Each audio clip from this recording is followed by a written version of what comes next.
Shinsuke, a weak, ugly NPC who wanted to become overpowered like an isekai protagonist. Luckily, he comes across two odd entities, and the dumbass decides to accompany them to get stronger.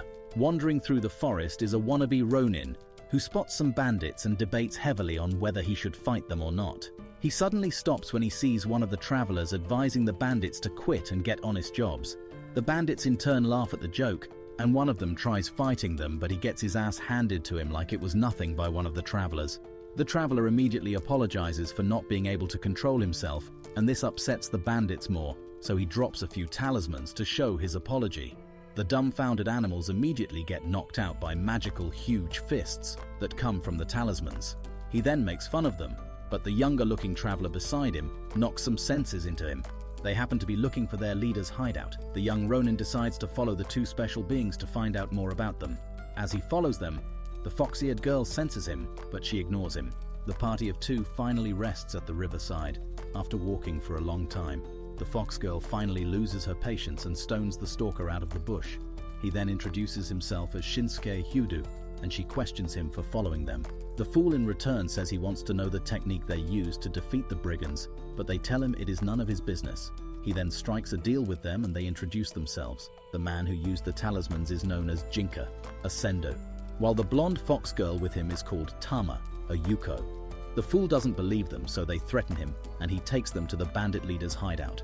At the venue, the fox girl, who happens to be the older of the two, speaks to the leader, telling him to change his ways and that they should live happily ever after like some Disney princess. Everyone present makes fun of the girl, and they attack the three of them, but the three defeat the fodders.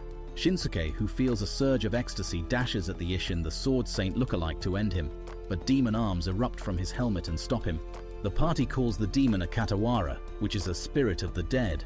Tama then transfers some of her abilities to Jinka, and he defeats the boss. Shinsuke now asks them why the odd pair are helping humans, but Tama tells him that she likes humans. Later that evening, the two travelers continued their journey, but Shinsuke still tagged along. They reach a particular inn, and the keeper reports to them and the monks about a monster that appeared on a specific road and defeated Seiren, a high-ranking monk. The monks plan to take down the monsters themselves. They tell the travelers not to interfere. Later that night, Shinsuke practices swinging his katana outside and thinks about slaying monsters, but he gets kicked into a well by Tama, who had suspected him earlier. The following day, he wakes up late and runs towards the forbidden path because he doesn't want to miss some Katawara action. On getting there, he sees Jinka about to brawl with one of the monks, so he hides in a nearby bush. Tama then asks the monk for the reason the Katawara is harming humans, but he decides to gatekeep the info. Suddenly, the monster appears behind Shinsuke, but the monks rescue him and battle it out. Tama then asks Jinka to help them out, and he does as he is told. Shinsuke, on the other hand, starts worrying for Jinka, but Tama tells them that they live in a world of darkness. Shinsuke then says Eureka and would like to journey with them to get stronger. Jinka, on the other hand, uses his magical giant arms to suppress the monster, and he goes for the finishing blow. As he heads toward the eye, he notices it preparing an attack. Jinka evades the monster mid-air and carries the monks with him. He and Tama run off, leaving Luzosuke behind. They pull off a JoJo before the monster can find them. After successfully escaping, Shinsuke catches his breath and wonders how much stamina Jinka has to be able to outrun him while carrying the two monks. Tama then explains that Kokugetsusai trained him. The monks in turn freak out upon hearing the name of the legendary Sendo, and they start glazing him. They called him the Phoenix Killer, and it sounds very impressive to Luzosuke. Tama then asks the monks for information about the Shakugan, and they have no choice but to spill the beans. They talk from morning till sunset, explaining how their monk sect, Dangaisyu, experimented on a girl, and she became the Katawara they ran from. The sect takes people with high spiritual potential and turns them into super soldiers, but the girl happened to be a rogue. Shinsuke, who couldn't take all that he was hearing, screams his frustration at the monks. Tama tells him to calm down, but the emotionally driven loser continues to rant, so his face ends up with a footprint. She then tells the monks to leave the job to her and Jinka. They persisted at first, but she talked some senses into them, so they let the duo handle the matter. Shortly after, the siblings step outside to touch grass and perform the technique they used earlier on the bandit Katawara. Immediately, the Shakugan senses them and appears in their location. Jinka then fights it in his Kitsune form, but the monster's sturdiness makes it difficult for him to win. The monster then sends him up and fires a huge beam like a Granrei Chiro, a technique known only to the Dangaisyu sect, but he uses a huge rock fist attack to defeat it. After the dust clears, they see an unconscious lady on the ground. The monks then try to take her, but Shinsuke refuses. They then change their mind and leave, but Tama tells them that she and her sibling will be facing all of them at the temple. The monks in return let them know that the duo will be going against 300 of them, but Jinka seems pleased. A while later, the girl wakes up in an inn and they interrogate her. She tells them of how she was an outcast and her father sold her off to a monk who took her to the temple and experimented on her. Jinka decides to fill the gap in her memory while Shinsuke chops some firewood for the housekeeper. When he finishes, he goes to inform Jinka, who happens to scout the area and wonders why Jinka wants to help humans since he dislikes them. As they walked back to the inn, he told Jinka that he'd like to join them. Meanwhile, he answers the scared Ronin that he simply wants to dish out punishment to the humans that are creating and hunting Katawara. The party finally reaches the scouting spot, and the girl tells them exactly in the temple where the experiments are carried out. Jinka then collects his sister's powers and transforms into his kitsune form to raid the temple. Upon getting there, the temple gate is open for him, and he sees his adversaries to be all harmed. The two sides then clash and he ends up whacking a lot of them. As he prepares to fight one of them with a gun, the monks use their secret beam to attack him, sending him flying. The monks bid him farewell after their attack, but to their surprise, the foxboy leaps at them and pummels them to the ground. Far outside the temple, Tama tells her party that the rumbling has stopped, and it makes Shinsuke curious about her ears, since she happens to be in human form. The fox girl then reveals her human ears and explains that the reason she leaves her fox ears is to serve as a reminder that she's a Katawara. Luzusuke decides to interrogate her by asking about Jinka. He wonders if he'll permanently remain a Katawara if he stays in the form with spirit transformation, but she says it won't happen since the technique isn't complete. On Jinka's side, he leaves the temple area and heads toward the experimental building. On his way, 4 monks spot him and their leader leaves one of them to handle him while he goes to move the lab. The monk then transforms into a Katawara and attacks him. Jinka gets caught, but he uses a tree to bind the monster and defeats it. The 2 monks, who happen to be the ones he saved earlier, ask him why he is pushing himself to the limits. He sees through their plan, which is to buy time for reinforcements, and engages them shortly. The Baka Kitsune explains to them that he doesn't believe in the whole justice bullcrap, but he wants to destroy all their research and become a true Katawara. He then leaves them and heads towards the building. The monks believe him to have gone cray-cray and even think the Yuko's idea of turning the world into Disneyland sounded saner. Upon getting there, he leaps to crash the building, but it suddenly sprouts like a bean in Jack and the Beanstalk. A gigantic arm appears and knocks the spirit transformation out of him.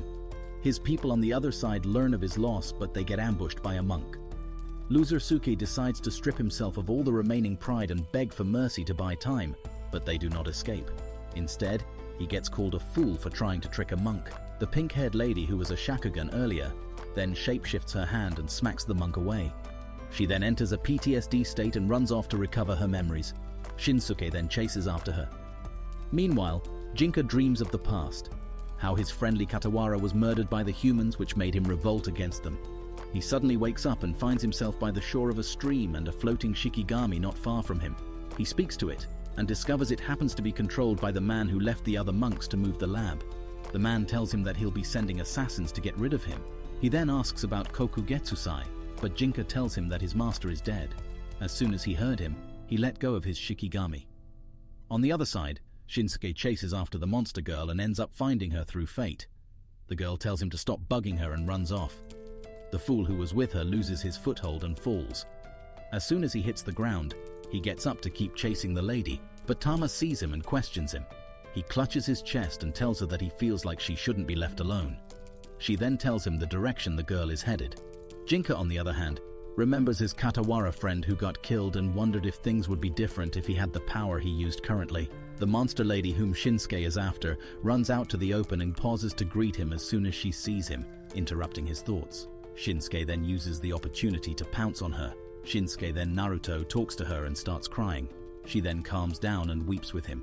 Tama, who watches them, turns to Jinka and tells him to stop hating humans because there are also good people among them. He in turn tells her that assassins will be coming their way soon She then uses it as an opportunity to pep talk him into proving himself to be strong enough to protect them. Jinka trains Shinsuke at his master's hideout. After effortlessly whooping the brat, Tama calls out to them and shows Shakugan wearing a sleeveless dress. She then transforms her arms into the monster form and comments on it not messing with her clothes. After a while, a Katawara shows up and informs Tama about the presence of an evil one tormenting a village. She thanks him and offers him a meal for the tip, but he declines and walks back. The following day, the siblings of World Reformation set out to their destination while leaving chores for the two humans to handle. Upon getting to the village, they ask the villagers for details, but they immediately start telling them that they do not have the funds. This triggers Tama to give a speech regarding kindness. After being told the location of the creature, the duo heads out with a kid to the venue. The kid then angrily turns to them to blame them for arriving a day late because the monster ate his mom the previous day. Jinka could see the selfishness of humans in broad daylight, so he spites the kid, but Tama beats sense into the kid for blaming them. They finally get to their destination, and the monster in the swamp shows up to speak to them. After Tama questions it and discovers that it cannot be reasoned with, she orders her little bro to take it down. The two engage in a fight, but the monster brings out the child's mother to use as a hostage. Jinka, who didn't care about humans, almost leaps to fight it without considering the hostage, but a Ronin shows up and defeats it easily. After rescuing the woman, he then uses them as hostages to get Jinka to agree to battle him. Jinka then puts two and two together and finds out that he's an assassin sent by the Dangisyu. They finally leave the location and get to a plain field to do battle. Tama then requests the name of the Ronin, so he tells them that he is Zanzu Raidu, a person who sells Katawara to humans who eat them. Upon hearing this, Jinka charges at him, and the two use sorcery while at it. After pressuring Jinka to use his four major techniques, Raidu uses his second sword to fight him. He shows the dolt how scary humans can be with pure talents, and wins the duel. Jinka, who expected his head to be on the ground, is surprised that the man didn't end him, so he asks him why. Raidu then says that he'll be sparing him. After all, he doesn't look like something he can eat. He then leaves them, but the defeat crushes Jinka's soul, and when he gets home, he stays by the river and sulks there like a loser. Shakugan then shows up and tries convincing him to get back inside the house and eat, but they are interrupted by a Dangisyu. The man hands Jinka a letter telling him to duel the same Raidu for the sake of his family who abandoned him. A while later, in his home, the party discusses the situation and asks him what his next step will be. He tells them that he'll duel Raidu again to settle the scores. The following day, the two sides meet and they duel. As they clashed, Jinka realized the difference in their skills and even got injured by Raidu. Raidu suddenly goes for the kill, but Jinka's life flashes before his eyes, so he makes a magical earth fist and pounds both of them like mochi with it. He then gets up to continue to battle, but the Ronin admits his defeat. He then tells Jinka to kill him, but he refuses, and uses the same line he told him on their first duel before leaving. After they had gone, the monk told him that his sister had volunteered to be the next assassin to go up against Jinka's party. He talks about how powerful she is, and no one can stop her. Shinsuke goes to a cave to deliver food to Raidu, but he doesn't know that he was followed by Tama and Jinka. The two spy on him while he receives sword instructions from the injured Raidu. Jinka then announces his presence, which makes Shinsuke almost crap his pants. Due to how benevolent the siblings are, Raidu is taken to their hideout, and his injuries are treated. While he is at their place, he tells them about his clan and how the Dangisyu took him to experiment on them. He then informs them of his younger sister, who happens to be one of the strong hitmen of the Dangisyu sect, and she has been sent to assassinate Jinka. Jinka then speaks cockily about eliminating her, rather than showing mercy as he did to him. Shortly, a tree-looking Katawara shows up looking all injured, and informs them about how a woman who happens to be looking for Jinta kicked him out of his home. Upon hearing this, Jinta gets enraged and vows to kill her. Tama then tells Shinsuke and Shaku to look after the injured, but to everyone's surprise, Shaku says she'd like to come along. The party except Shinsuke arrives at a certain place where Raidu's sister Hino happens to be. Raidu, who was brought along by Shaku, sees her and calls out to her. The two then try to catch up, but Jinka interrupts them angrily and vows to whoop her. As soon as he transforms into his fox form with the help of Tama, Hino turns her body into a gigantic golem to face him, but Shaku interrupts them and speaks to Hino like they are friends.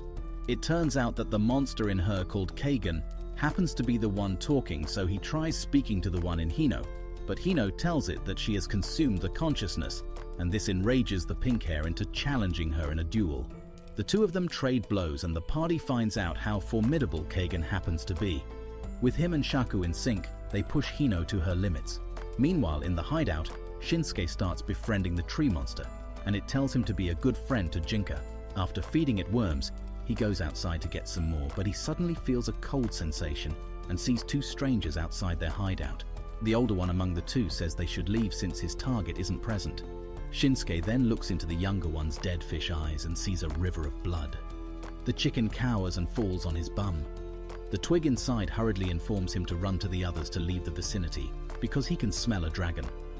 Immediately, Shinsuke hurries to meet his party. When he gets them, he sees Shaku fighting Hino and informs everyone that they should run because someone who smells like a dragon is nearby. Everyone panics since they know who he means, but before they can escape, the man and his minion appear before them. The man then tells Hino that he'll be executing her for killing a high-ranking shogunate official. The girl in turn asks for evidence, but he tells her he doesn't need one and instantly smacks the daylight out of her with one hit. After that, he turns to Jinka and confirms that he was the one who attacked the main temple. In return, Jinka bails while creating a smoke screen that distracts the apprentice of the dragon. After a while, the party arrives at Raidu's cave and catches their breaths. Sakugan brings Hino along, who happens to be dying. Raidu then tries to talk her into becoming a good person, but she snaps at him and tries to gobble Tama to recover her strength. Jinka then gets mad at her and finishes her off. Hino, in her dying breath, says she wanted to be human, and this pisses Kagan. Big sister Tama tells her surrogate younger brother to fight Jinan the dragon, but the idiot, who finally acknowledges the difference in their strength, refuses. The smart fox then comes up with a strategy that'll help them buy time and get stronger before they plan to face him. Shinsuke walks along with his party with a smile on his face. It all happened after Raidu left his enchanted sword in his care to serve the shogun. Before leaving, he asks Shinsuke to avenge his sister's death by taking care of Junin, while he serves the shogun directly to correct the mishap his sister caused. Presently, the fool carries the katana with joy and tries unsheathing it without listening to his friends. As soon as he pulls it out, the pressure from the sword sends him flying and crashing like a loser. After experiencing pain firsthand, he finally listens to their advice and feels even weaker than before for owning a sword he cannot use. The group then asks Shaku if Kagan is sure of where he is directing them, and she affirms. While they rest, Tama perceives a scent and runs after it gleefully. She finally reaches where it's from and sees 3 monkeys carrying alcohol, so she tries bargaining with them, but they refuse and inform her that it's for a guest. One of them suggests that she should tag along and ask their guest, so she informs their party and they all follow the monkeys. After a walk through the forest, they reach their destination and see a man with claw markings on his face. He then analyzes them and finds out that they know Yunin, and they were the ones that damaged the temple. They in turn ask for his identity, and he happens to be Durin the Tiger, one of the 4 Dangasyu's beast leaders. Since he wasn't tasked to go after them, he tells them to wait, and along the lines, the two sides end up participating in a drinking contest. As they savor their drinks, Durin ends up telling them the tale of how he and the monkeys became friends, and he also spoke about Jinun, a man whom he admired to surpass. The competition carries on for a while, but Jinka's team ends up winning, thanks to Shaku. The next morning, as Jinka and his goons are about to leave, Durin tells him not to lose against Reshin, an assassin sent to him. On their way, Jinka and Shinsuke argue, but Shaku shuts them up. They finally get to their destination, but a barrier appears to be covering the village, so Jinka manages to let Tama in to do their negotiation. On getting inside, Tama sees the whole village to be worn out and can't sense anybody. Suddenly, a spirit approaches her and talks about protecting the village and making them happy. On the outside, the party is suddenly approached by an assassin called Reshin, who ends up fighting Jinka with his cursed bag. Jinka, who can't transform without his sister's help, is in a bind. Tama tries to know where the spirit she's talking with is from, but she ends up smacking it.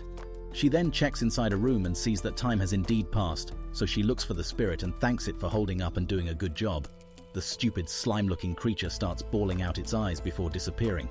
Outside, Reshin smacks Jinka, crashing into the village, and thanks to the barrier being lifted, he returns the favor, sending the wannabe rapper flying. He then feels bad for not being able to defeat the Dangaisyu alone, but his sister tells him that it's good to rely on her. After the battle, the party walks into the village. The party camp is in a different location, and some Katawara help Fudosuke train.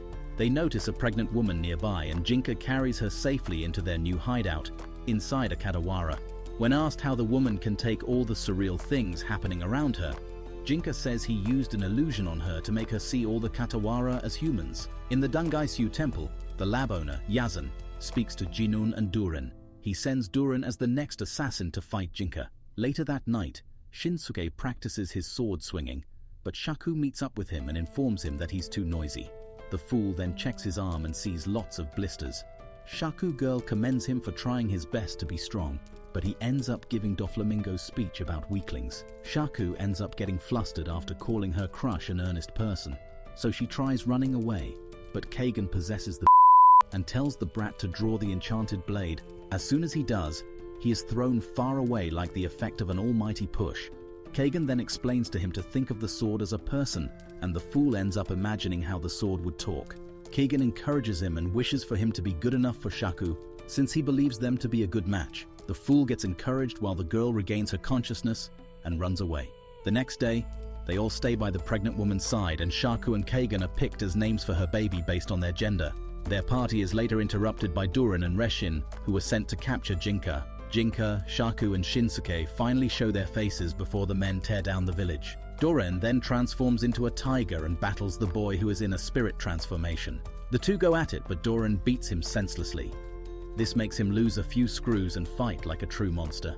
The battle gets so engaging that they do not know when Reshin sneaks around them and heads straight to the village.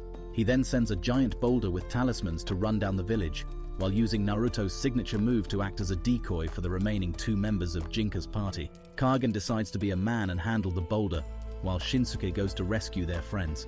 In the process, they let down their guard and Kagan gets fatally injured by the coward, so he turns into a mini boulder to stop the bigger one from crushing their friends. The coward then tries to kill Jinka, who had been knocked out by Durin due to being distracted, but Durin stops him. He then orders him to stay put, and waits until Jinka wakes up. After a while, Jinka wakes up and sees Durin, who apologizes for his partner's interference, and promises nothing like that will happen in their next bout. He then leaves with Reshin. Jinka doesn't understand what Durin meant, but as soon as he walks over to Shinsuke, he realizes that Shaku transformed into a rock. Tama shows up not long after and tells them to enter the hut. When they do, they discover that the woman birthed twins, and she named them Kagan and Shakuyaku.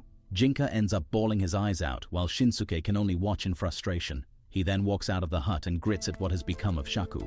Days after the birth of the children, the mother and her babies are escorted to their village. The party feels gloomy without Shaku, but they carry out their tasks of traveling to places and helping humans and Katawara. Outside a particular village, a guardian called Kagomori grants the travelers a place to stay outside the village rather than inside due to Shinsuke's grim expression. In their new lodge, Tama notes how Shinsuke has almost allowed himself to be consumed with rage. Shortly, they hear two siblings who happen to be villagers argue due to one of them being chosen as a sacrifice to Kagomori for his protection.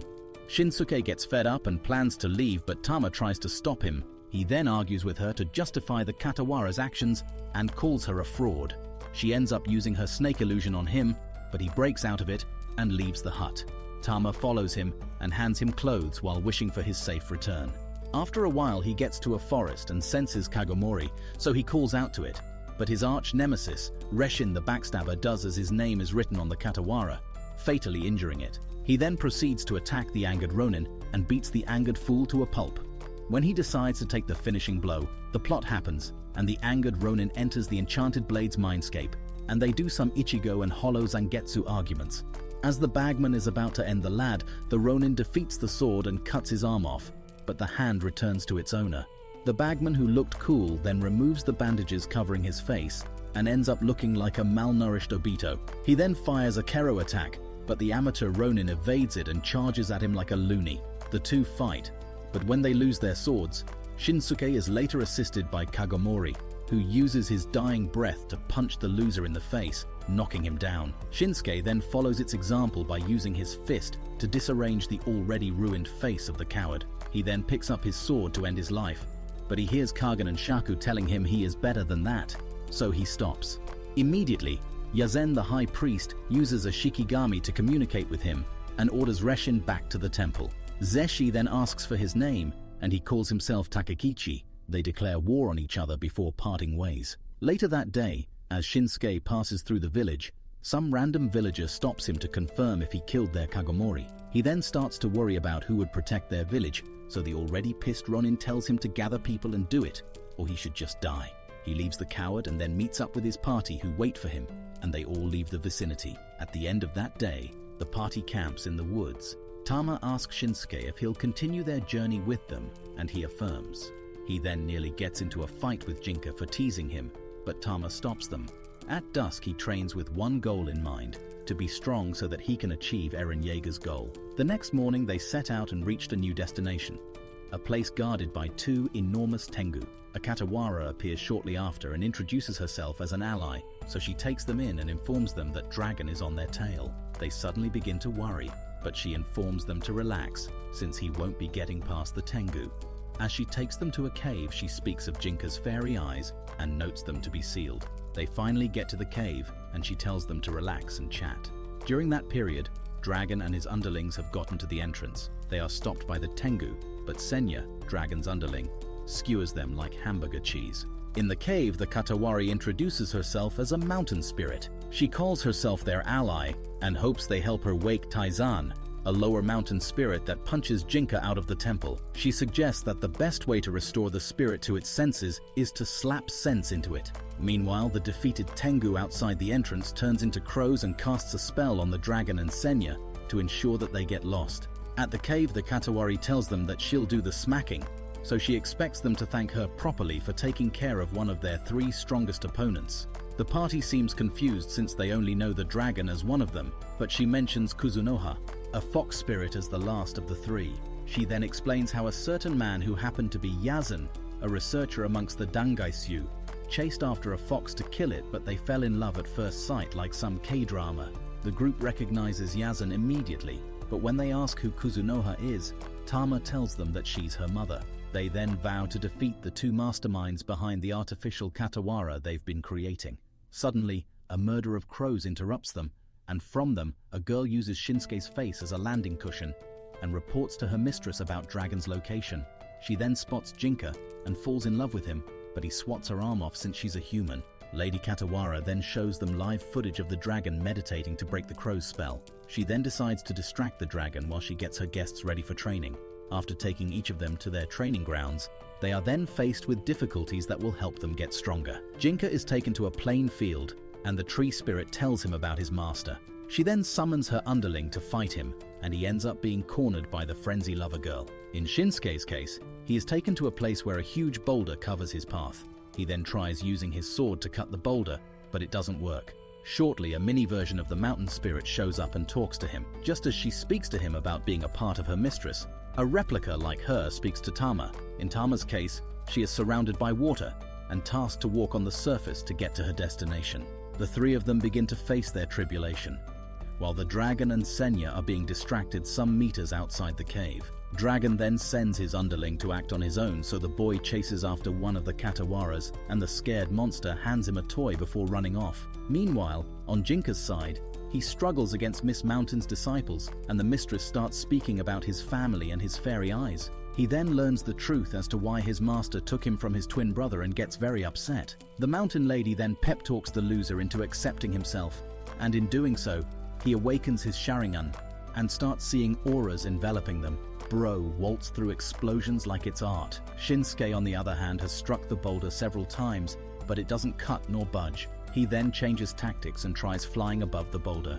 With the help of the enchanted sword, the loser passes his trial and ends up in the real world. But being unable to control his powers, he crash lands into Senya, and his blade is pointed at the child's throat. Jinka continues his training, and he sees through the apprentice's attack. He sees her aura and notes humans and Katawara to have the same type, so he touches her and tells her to stop.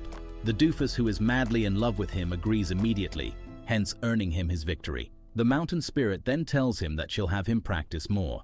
Shinsuke, on the other hand, who happens to have a 1 of a billionth chance to end Dragon's apprentice, stops because he considers him a child. The brat then runs off to Papa with his tail between his legs. On Jinka's end, Miss Mountain tells him the chances of him winning against the dragon happens to be 1 out of 10,000. The crazy then teleports Jinka to the dragon's location, but he gets carried away by the stream. On Tama's end, she struggles to maintain her grip on the water's surface, but the mini mountain girl decides to slow down time, especially for her, for as long as possible to enable her to pass the trial. Later that night, the party rendezvous in a building and a mini mountain girl explains their predicament. Tama, on the other hand, believes that they should jump the dragon. After the mini lady and her apprentice leave, she explains to her party members that she plans on leveraging their battle with the dragon on the mountain spirit. This shocks them, but she calls it their best shot at victory. The next day, they all walk to the dragon's location to jump him, but Senya senses them and holds back Tama and Shinsuke, while the dragon meets up with Jinka. The dragon then attacks him, but he misses his first 2 chances. Jinka then snatched his sister and used her blood to transform into his demon fox. He happens to have grown an extra tail. He then engages the dragon in a fierce battle, but the 2 of them lose their left arms. In the process of blood loss, Jinka awakens the 6th tail, and upon seeing this, the dragon leaps to end him. They both are stopped in their tracks by the mountain lady. She then decides to punish the dragon some more for trying to go against her, but his son jumps in to save him. Hence they get trapped like birds in a cage. Shortly after, Jinka loses his transformation and barely manages to stay conscious due to blood loss, but Miss Mountain stops his injury from getting worse. She then informs Tama that she'd be devouring her or Jinka after their mission to manipulate her into interfering. After a while, the party leaves with Rinzu, her apprentice, on their mission to find Taizan. At the main temple, Yazan informs Duran that Jinun and Senya have been captured. He then says that their opponents will be coming to the temple soon, and they happen to be stronger than before.